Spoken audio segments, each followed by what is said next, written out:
各位香港嘅朋友，今日帶大家嚟睇下喺珠海金灣嘅高爾夫球別墅區。呢個高爾夫球別墅咧係一個獨棟別墅啊，現代化嘅設計，總共嘅話只有10座樓，好少噶，好稀缺嘅絕版別墅。咁咧佢係一個330個方，即係3000幾尺嘅別墅嚟嘅。跟住就可以望得到我哋嘅高爾夫球嘅一個園林環境、水景啦，包括我哋嘅高爾夫球嘅綠化環境，非常之綠樹擁鬱，好靚。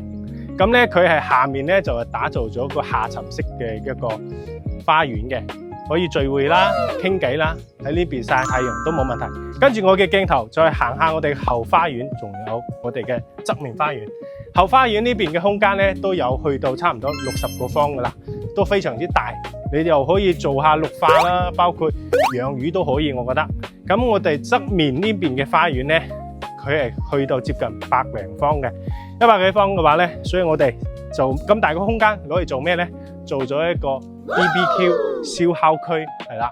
如果你屋企人多、細路仔多嘅話咧，喺呢度暑假喺度聚會燒烤聚食下嘢都冇問題，甚至做個涼亭喺度飲茶都好舒服。咁大個花園全部都係贈送俾你嘅喎，所以呢種別墅環境係好稀缺㗎。咁接落嚟咧就跟住我鏡頭帶你哋睇下我哋嘅330個方獨棟別墅嘅室內環境啦嚇。我哋已經行入咗我哋呢個別墅嘅客廳裏面啦。咁而家睇到個鏡頭就可以了解得到，我有差唔多有8米嘅挑空咁靚嘅一個採光面。呢個落地玻璃窗咧，從呢邊望過去就可以睇得到我哋嘅高爾夫球場啦，我哋嘅河景啦，非常之靚。呢個採光咧，差唔多有270度嘅一個採光面。咁我哋嘅客廳位置都係有接近8米嘅開間嘅。餐廳呢個位置咧係可以容納8到10人嘅呢個聚會嘅喎。所以朋友多，年中聚會下非常之好。咁喺我哋廚房呢邊咧，係一個中西合璧嘅一個廚房結構，做咗一個西式島台。呢個廚房都非常之闊綽。咁喺呢邊嘅話咧，一樓咧係帶2個房嘅，一個房咧係套間，都係睇翻到我哋嘅外面嘅園林景色。第二間咧就係廁房，廁房咧係單獨嘅一個房間，隔離就係公共衛生間嚟嘅，都係好方便嘅。咁接落嚟咧，坐我哋嘅專屬電梯落去樓下睇翻我哋嘅負1樓會所啦。嚟到我哋嘅負1樓嘅會所啦，係咪覺得好大咧？呢個會所差唔多有200個方。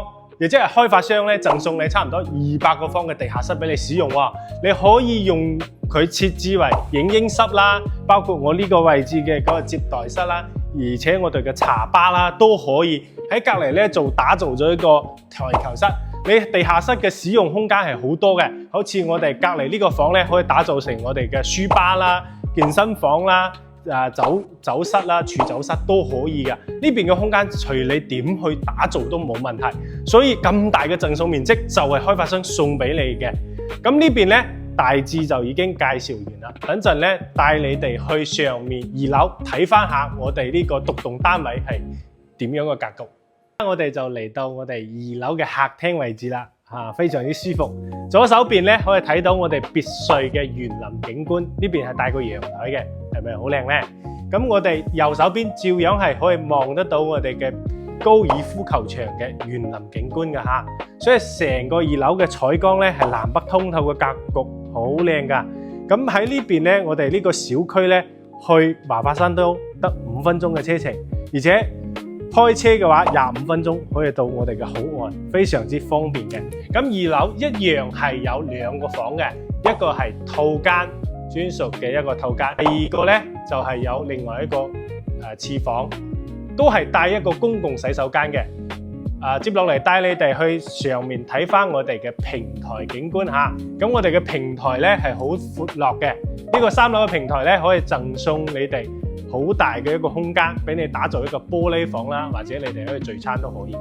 咁睇完成個單位啦，中意呢個獨棟別墅嘅朋友咧，可以私信我，我將相關資料發俾你嚇。